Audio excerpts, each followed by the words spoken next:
This form is one that we include with the packet, and what it does is it allows the government to send you text messages. Let me see if I can get it to scroll. It's not wanting to scroll for me. To send you text messages and emails to let you know about the status of your application. For some reason, let me try and move my grid around a little bit.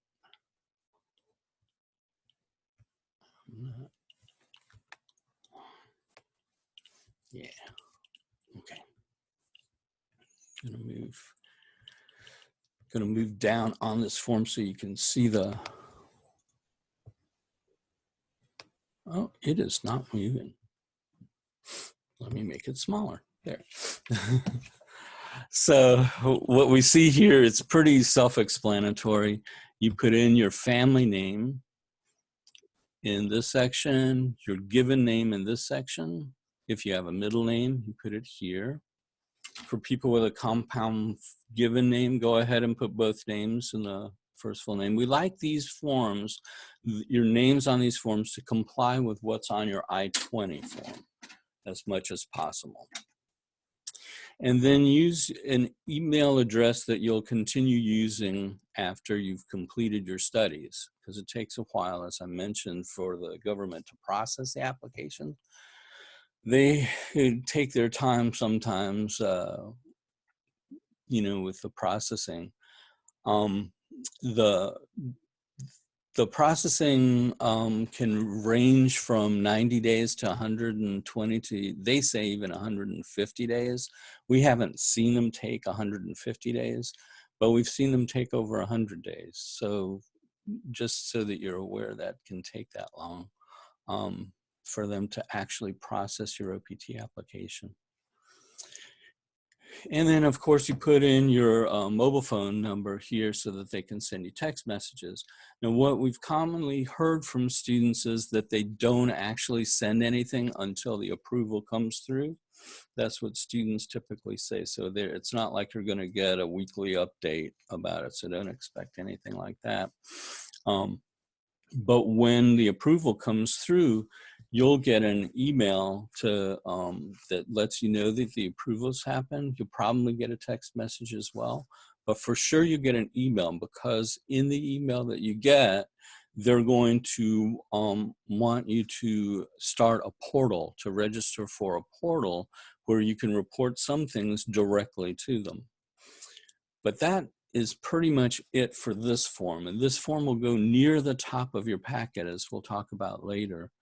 It'll go near the top of your packet. Now we'll get to the big one, the form that costs the big bucks. This is the actual application form. Let me see if I can get it to share. Yeah. And so this is the I-765 form, which is the actual application for OPT. And it's kind of long.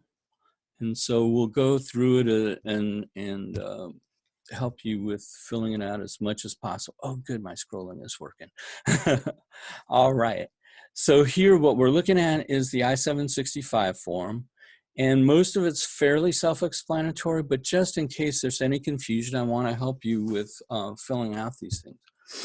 The reason for applying, almost always, you guys are going to choose 1A, the initial permission to accept employment. Then you put in your name again, make it match your I-20 as much as possible with your family name and your given name. And then if you've used any other name on any official documents, you might want to put other names used. But I wouldn't do that, you know, for example, if you just have a nickname or an Americanized name or something like that, but you haven't really used it on official documents, I wouldn't mess with that part right there. You don't need to put anything there unless you've used it with really official stuff, or unless, like, if you've gotten married and your name has changed or something like that. Now, here's something that we really want to emphasize the importance of. When it comes to 5A, when we talk about your US mailing address, it's really important that you use an address that you know you'll be at for at least the next 3 months or so. If you're staying with somebody else and your name is not the name on the mailbox, then you put the person's name who is on the mailbox in the in care of line. But otherwise, if you're living there and you get your mail there, then go ahead and fill in the street number and name, the apartment number if it's there. Most of these PDF forms online, if you try to fill in the apartment number there, it won't let you. But if you print it, you can fill in the apartment number in that line. And then the city or town that we're in, most of you will say Bowling Green, and state, Kentucky, and our zip code, the zip code for your address. Now, one important thing is your current mailing address the same as where you're living? The same as your physical address. In other words, you actually stay there. If so, then you click yes. If you don't, if you get your mail one place but you're living somewhere else, then you click no and you fill in where you're living in 7A through 7E there.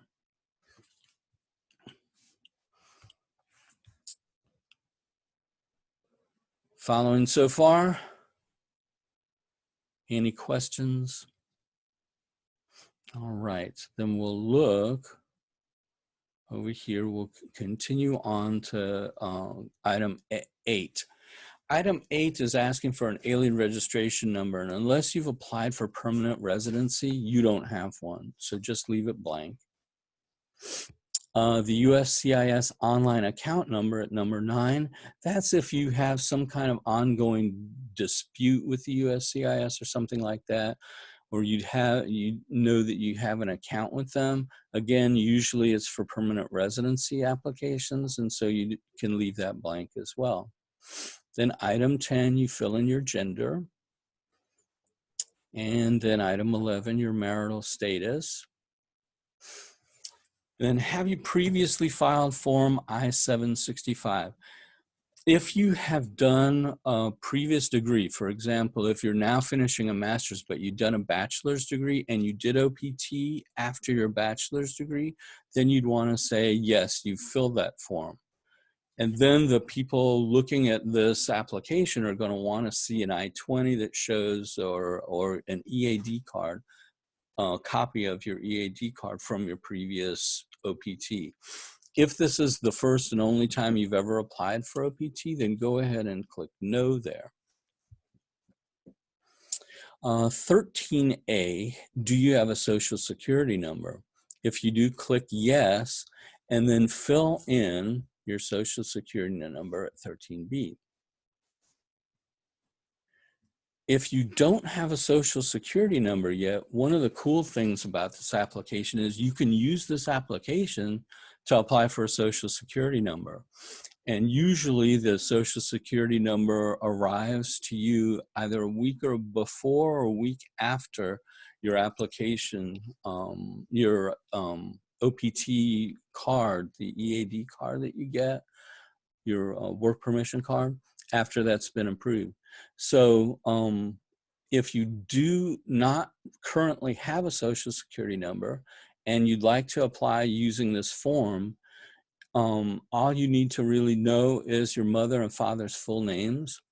And so there on 14, if you do want the Social Security to issue you a Social Security card, click yes.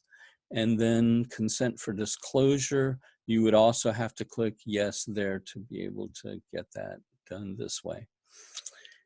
And then you put in your father's name, family name first, and then give a name, and then mother's name, family name, and then give a name. Now, if you already have a social security number, you will have skipped all that and gone to 18A. And there you put in your country of citizenship.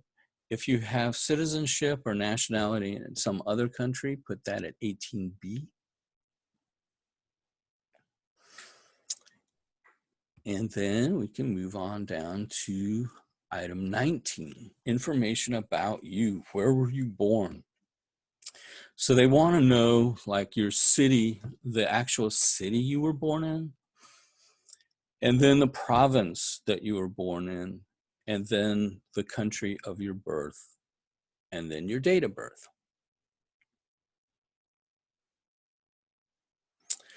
So all those pretty self-explanatory.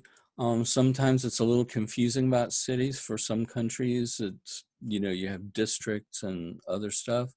But what would you call the city? What would be the most common thing for you to call the city of your birth, and then the state or province of your birth? And then, of course, the country. Now, for the next part, you're going to need that I-94 form that you can get off the internet. All you have to do is do a Google search for I-94.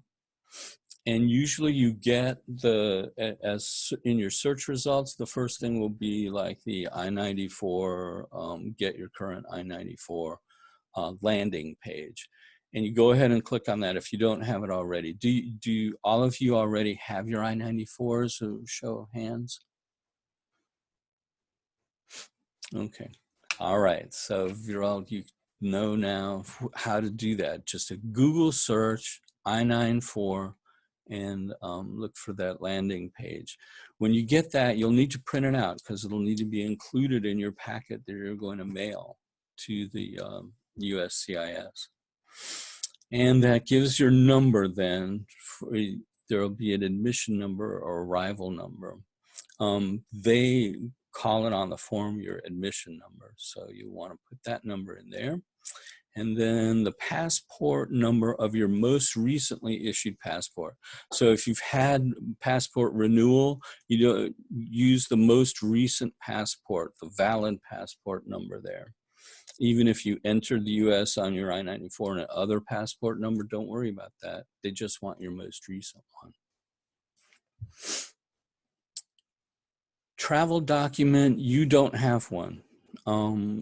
That's a special kind of thing for people who are like getting permanent residency or asylees and stuff.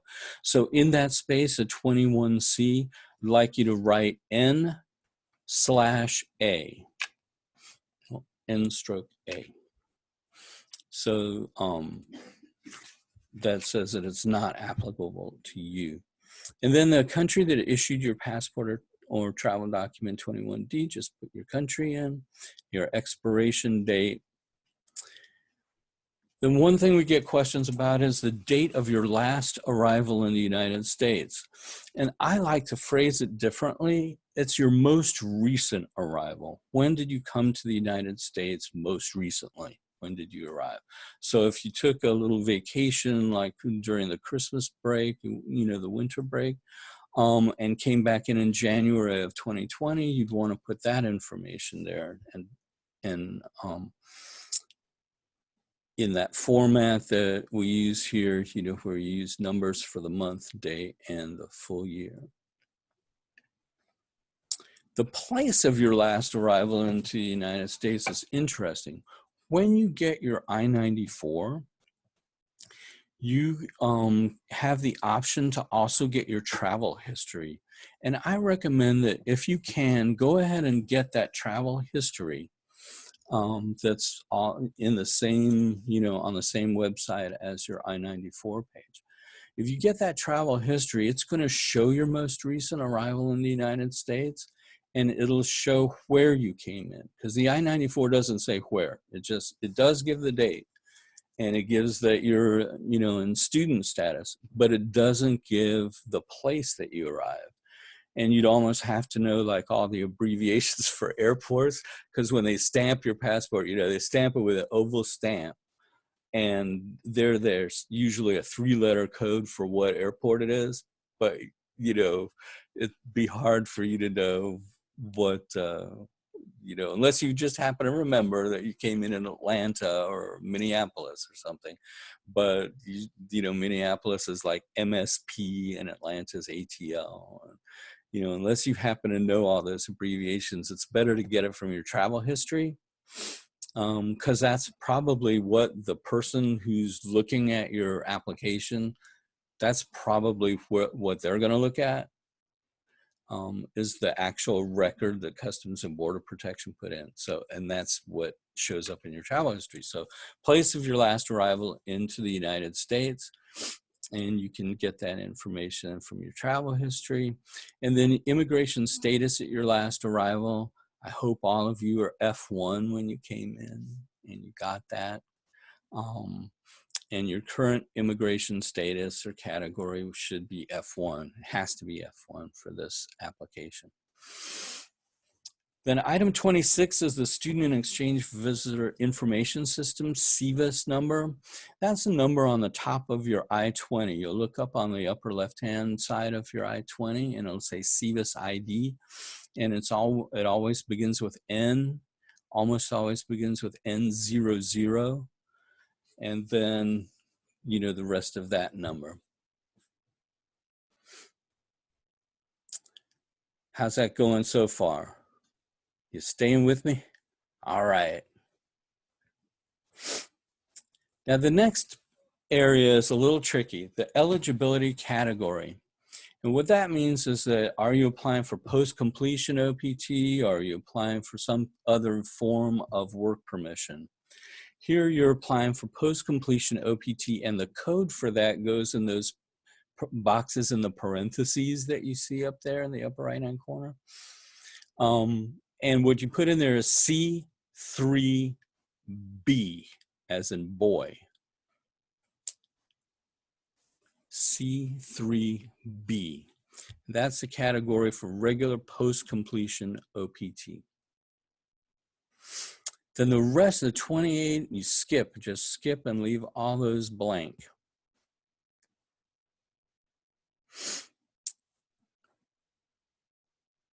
And then we get to part 3 on the next page. You see that applicant statement? In that applicant statement, you'll want to check box 1A that you can read and understand English, and you read and understand every question that has come before you so far, because it's usually been pretty self-explanatory, and I think you guys have already got degrees, so I think you won't have any problem with that. So you could click I read and understand English, and then the next part is your contact information. This is important too. If you go ahead and put in the same mobile phone number that you had in both the phone spaces 3 and 4, go ahead and put in your mobile phone number just like you did on that other form that we did at first. Go ahead and put it in there. And then your email address, the same one. Box 6 is only for folks from El Salvador, Guatemala, and special conditions. So you can ignore item 6 there. Then it's really important that you sign item 7A. I like to say keep your signature inside the box as much as possible. I know for some of us, like yours truly, that would be hard to do, but you try to keep your signature inside the box as much as possible, because they're going to use that signature on your card, your actual EAD card that you get. They're going to copy that signature off of that and then date it for the day that you sign it.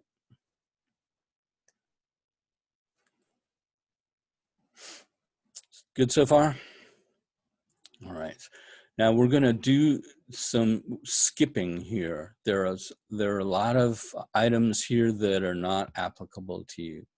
So what I like to do usually is on the next page, just write NA in the upper right-hand corner of the page, the blank part up here. I like to put N/A up there so they know they can skip that whole page. You're not having an interpreter, you're not using a lawyer to do this or anything. And the next page as well. So page 6 of the 7 pages, just in the upper right-hand corner, write N/A.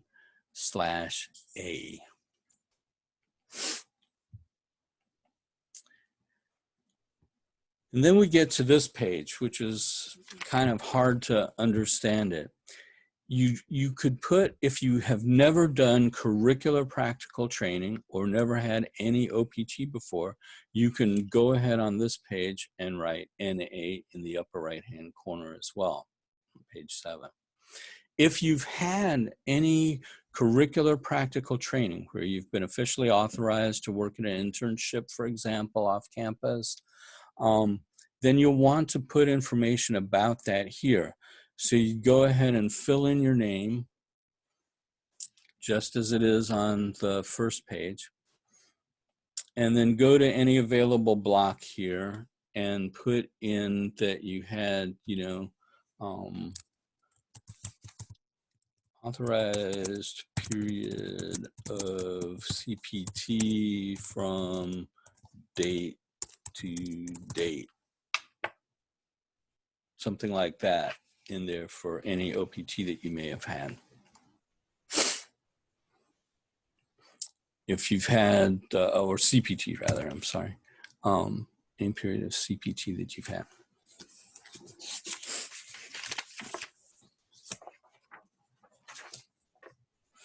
How are we doing so far? I need to wet my whistle, excuse me.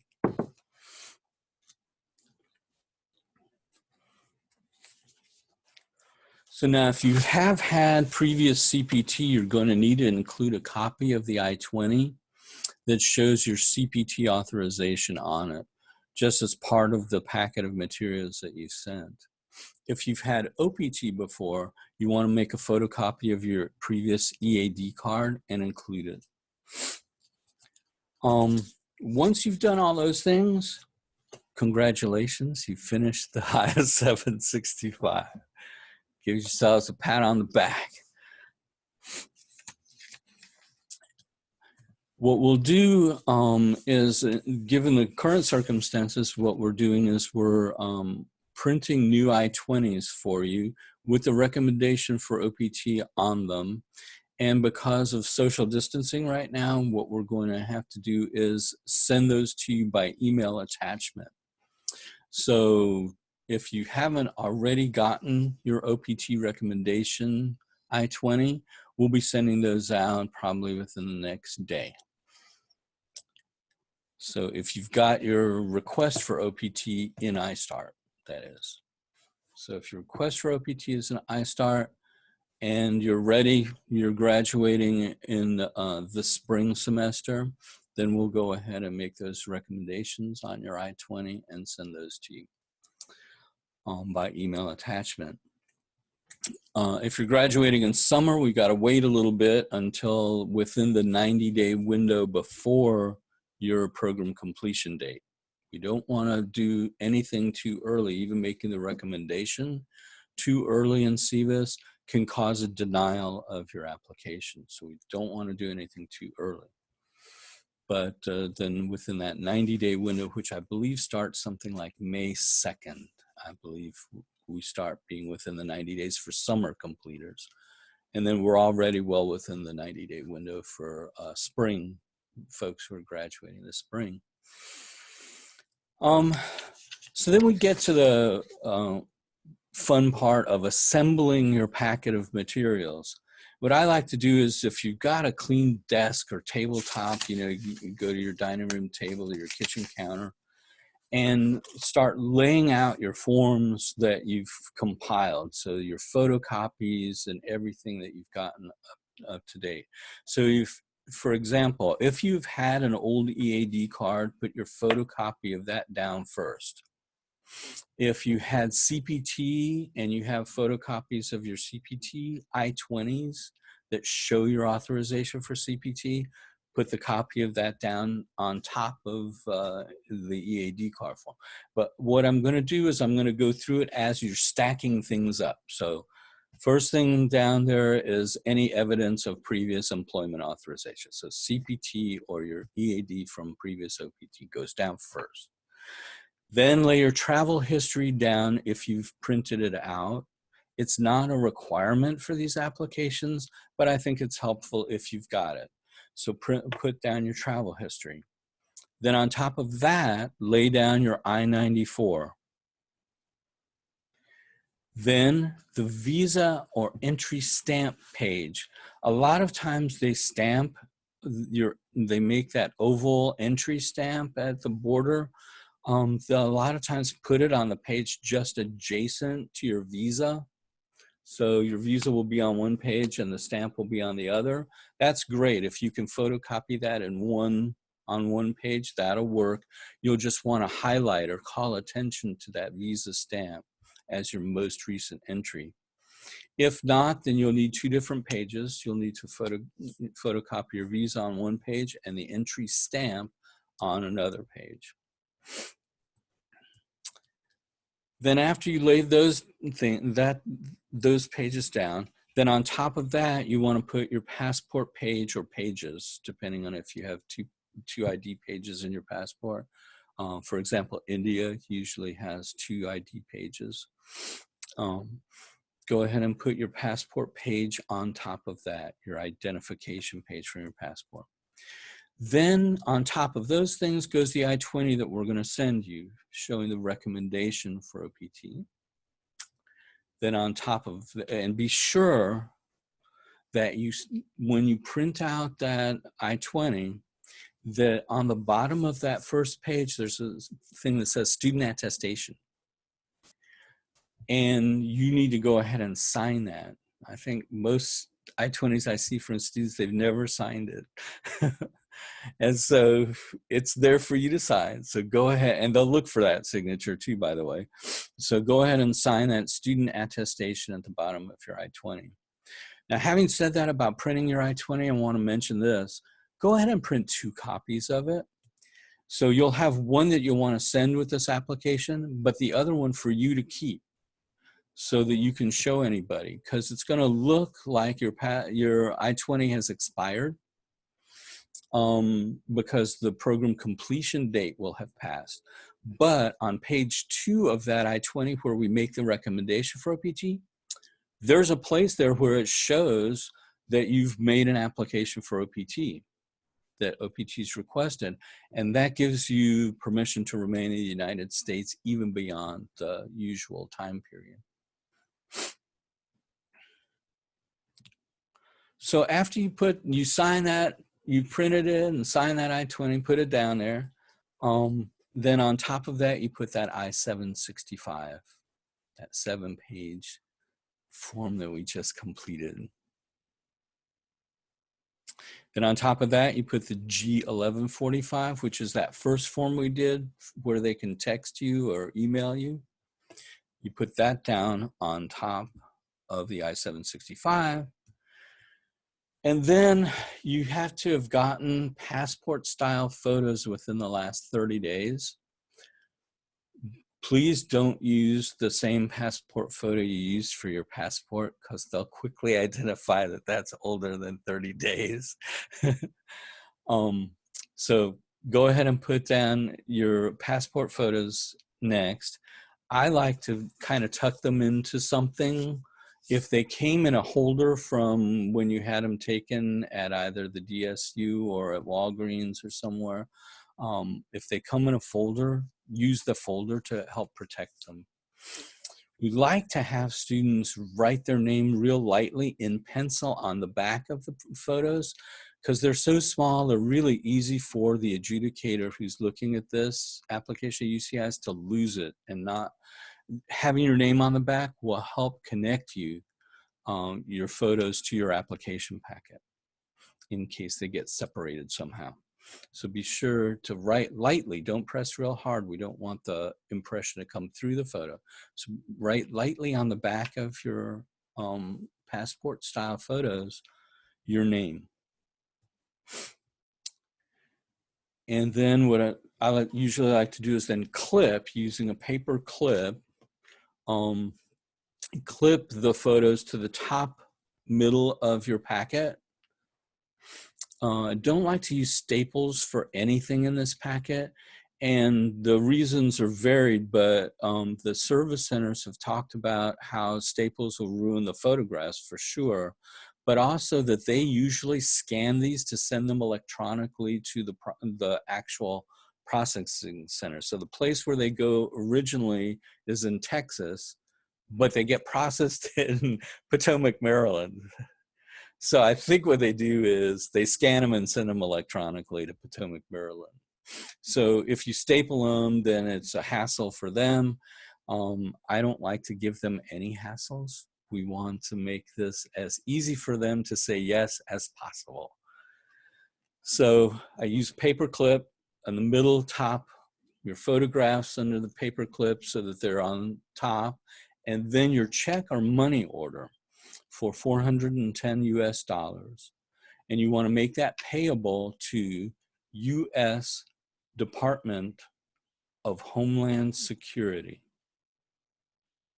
And you have to spell that out. You can't abbreviate Department or Homeland Security or write DHS like we often refer to stuff as DHS. You have to write out Department of Homeland Security. So you usually have to write pretty small. And check or money order, they are taking payments online, but I don't trust it yet. You know, it's not something that they've perfected. And, you know, over the past year or so, I've read horror stories about people, you know, their payments not being credited to the appropriate account. And so anything we can do to make it simple for them, we want to make it simple for the adjudicators, right? So that needs to be the first thing they see. So then you slip that check underneath the same paper clip that's holding your packet together so that it's the first thing they see when they get this at the Dallas lockbox facility. And the people who are, you know, contracted to open the mail, they want to see the money first, because that's an easy rejection. If you give them too much or too little, they just send everything back. And it may take a really long time for them to send it back, which can be a problem. So we don't want that. We want it to be exact.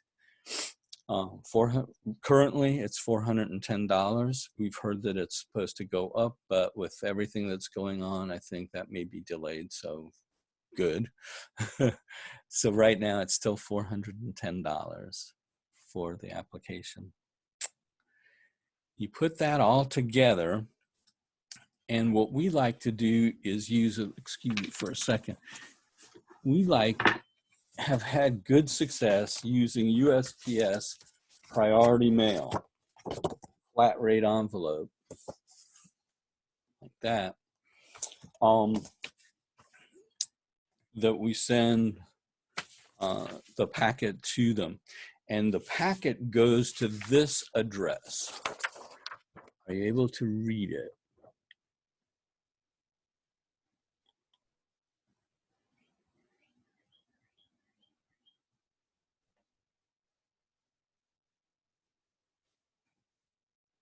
Hey, George, Yeah. can you stop screen sharing so that you're bigger? Sure, because that came out really small, I guess, right? Thank you. Thank you. Yeah, that makes a lot more sense. Here we go.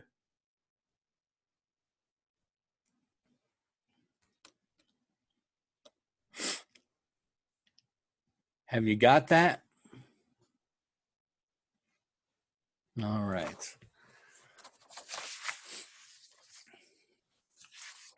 So what we look for, we've been hearing that they should send a receipt to you after you make your application.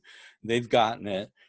It used to take 2 to 3 weeks for you to get the receipt. We really don't know under the current situation how long the receipt takes for you to get, but it's really good for you to know that they've gotten the materials and that, you know, they're processing the right thing. And they have a number on that receipt, a file number on that receipt that you can use to look up the progress of your application. So look for that file number or receipt number on the receipt that you should get in 3 to 4 weeks, let's say. I'm guessing that if it comes earlier, great, but I'm guessing it'll take them probably 3 to 4 weeks to get those to you. When you get approval, you'll get an email, and I mentioned this earlier, from SEVP, which might be confusing. It's the actual parent organization sort of SEVIS. SEVP is Student and Exchange Visitor Program, and they sort of administer SEVIS. So they'll send you an email asking you to register for a portal. Go ahead and do that. The login credentials that they send you expire in 2 weeks. So do it as soon as you get that. You'll be happy because you'll know that you got approved. And then you send that, you register for that SEVIS portal as you get that. And it'll be convenient for you. You can do things like update your address in it and stuff like that. But I wouldn't change your address until you have the card in your hand. Then you can do, you could go in and do what you want, editing that stuff in the portal. Something you need to know is that you need to be able to report your employment. So as soon as you get a job, you should let us know, and you can do that in iStart. So when you log into iStart, you can go to the F1 Practical Training link in your iStart page. You'll still be able to use iStart during the whole time you're on OPT. So you'll go to the F1 Practical Training link in your iStart page, and you'll see something called an employment report form. It again is pretty self-explanatory. You open the report form and just put in the information about your job. You don't have to upload any offer letter or anything like that for that particular report. At that time, you're just going to go in and let us know where it is that you're working. How is it related? Maybe a 2-sentence description of how it's related to your major, and what's the name of the company, where are they located, and that kind of stuff. You'll see. It's very self-explanatory. To log into iStart, you're probably going to need to use the limited services link. So it might be look a little different getting into iStart. If you try to, after you graduate, if you try to just log in using the regular login, NetID and stuff, that won't work. If you look down below on the same login page, you'll see, are you completing OPT? And if you are, then you go ahead and click that link, and it'll send new login credentials to your email address. Every time you report an employer, we need to make you a new I-20. And the reason we ask you to do this in iStart is because we don't find out from SEVP if you go into that portal and report an employer. We don't really have any way to know that you've done that. But if you go into iStart and do that, then we can update your employer information, and we can issue you an I-20 that actually shows your employer's name on the I-20. And lots of employers like for you to do that. It's also going to be critical later if you need copies of your old I-20s for any other applications. But the employers like it because their human resource department can show that they know that you're working there legally and everything. So your I-20 will actually have the name of the employer right on it. How we doing so far? All right, not sleepy or anything, huh? Am I putting you to sleep? Not yet. I need to get more razzmatazz, tell a few jokes, wear a red nose or something. But anyway, one other thing that I wanted to talk to you about before we're done here, and we're getting close, I promise, is some resources for finding jobs. Some of you may be wondering, okay, I'm just going to be out here, I'm done with my degree, how do I look for work? And especially nowadays with, social distancing and stuff, you can't just go and knock on people's doors or, appear for regular interviews and stuff these days. But there are a lot of electronic resources that you can use. Our own Advising and Career Development Center. If you go to our, the university webpage and look for the Advising and Career Development Center, go to their webpage, and they have some exciting stuff. They have Handshake, and they also have Going Global, where you can actually look for, employers that would be willing to hire you. Other sources like Indeed. I don't know, are any of you familiar with Indeed? Show of hands. Yeah, it's a really good resource. I found, it's a very helpful thing. I played around in a little bit, and it looks like it could be pretty useful for students to be able to find some jobs, especially if you know like what locale where you would like to be located. One other source that I think is really important for students, and a lot of students don't know about it, is there are professional associations usually in your fields. So if you do an online search for the National Association of whatever your major is, a lot of times you can find that there are professional associations in your field, and you can join them as a student. And as a student, a lot of times it's pretty inexpensive to join, 35, 50 bucks maybe for a year's membership in these professional associations. And almost all of them have a career services link on their homepage, on their websites. So if you go to their website and look for, job registry or career, development link on their website page, pull that down and look at it. If you're a member, a lot of times it'll show you some great jobs, and then you know that they're related to your field of studies. You have good confidence that it'll be something that's appropriate for you to work in that field. Plus, membership in a professional association looks great on a resume. It's really helpful. And you get a lot of times updates on what are the latest happenings in your field. So it's always a good thing to do, if you can, to join a professional association in your field. So if you look in the chat, it looks like Wes has shared the link to the Advising and Career Development Center there in the link. So have a look at that, and they could give you some good help. Well, that's about all that I have for you today. Can you think of any questions that you didn't get answered or anything? Yeah, Nitin. So my question is, like, suppose if I put OPT date for 1st July on my application. Yes. And if that application is approved on 20th July, so my OPT period will start from 20th July, OPT period and days of unemployment, or they will start from 1st of July? They'll start.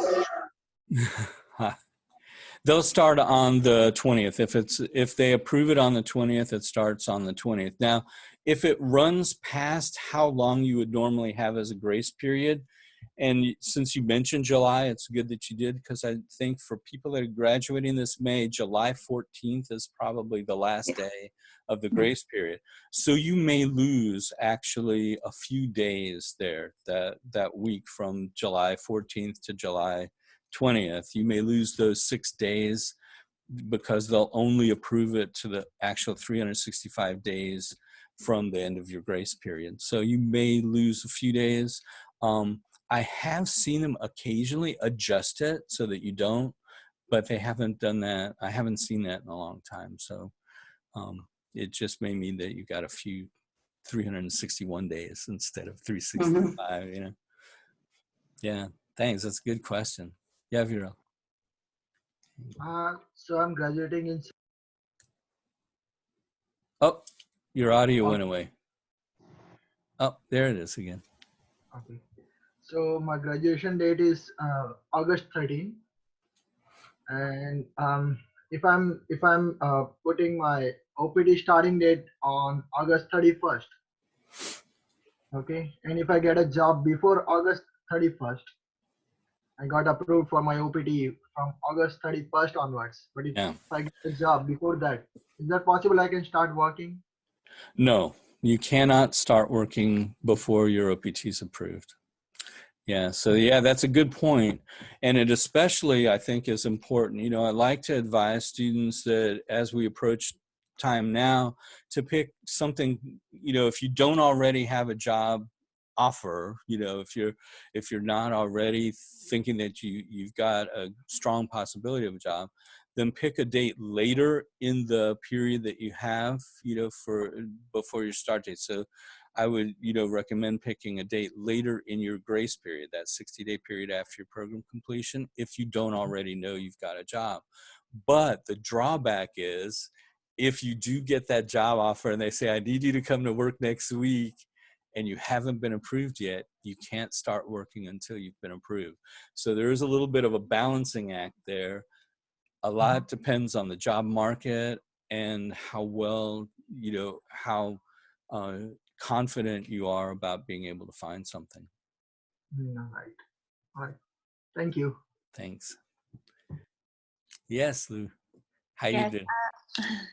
I have a question. So I have required for the OPT on the iStar. So do I need to make appointment with you, or I just need to get the form and I can fill it myself because you have told us the detail? Yeah, this is the appointment. Okay. So Oh, yeah, we don't need to do an appointment. You know, given the situation that we're in, working, you know, at home and online, we're going to do it this way.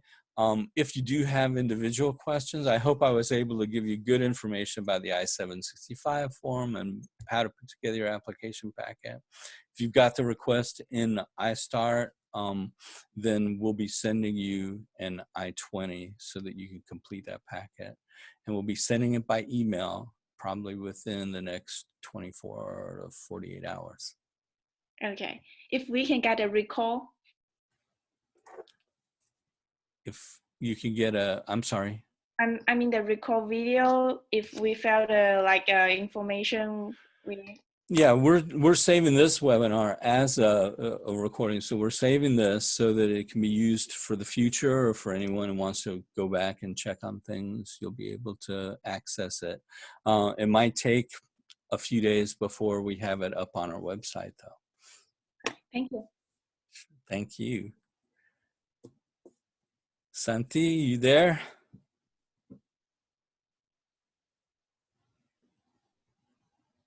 Okay, She was here. She was asking questions in chat. So okay, cool. Well, if you don't have any other questions or anything, then we'll go ahead and end this. I hope this has been helpful for you.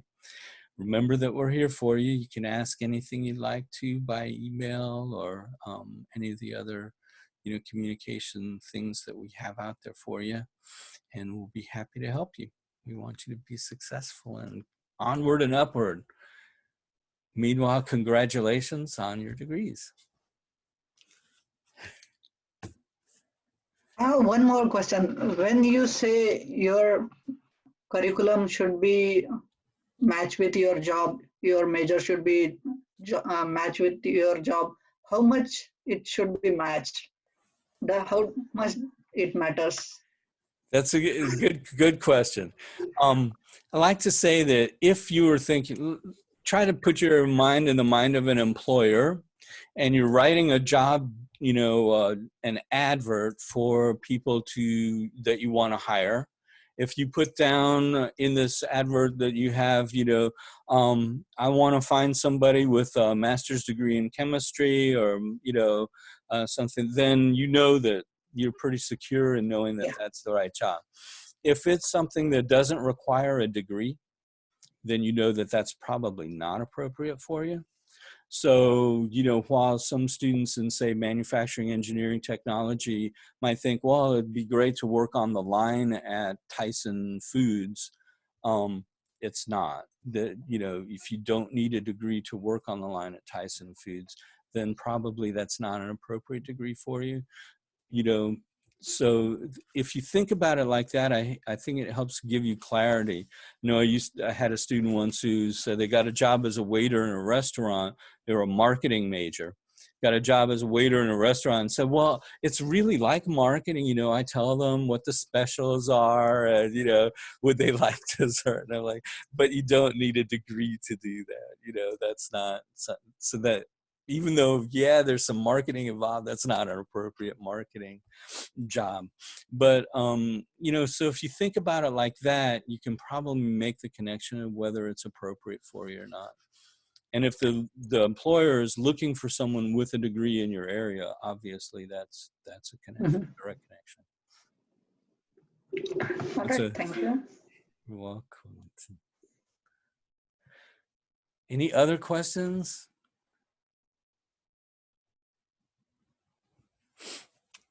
Well, I hope this has been helpful. And congratulations on completing your degree, even in these odd and difficult times. You've done great. More power to you. All right, so I'll go ahead and end this. And I appreciate you attending. Thanks a lot. And all the best. Stay safe. Thank Thank you. you so much, George. Thanks. For Bye-bye. running your- Thanks to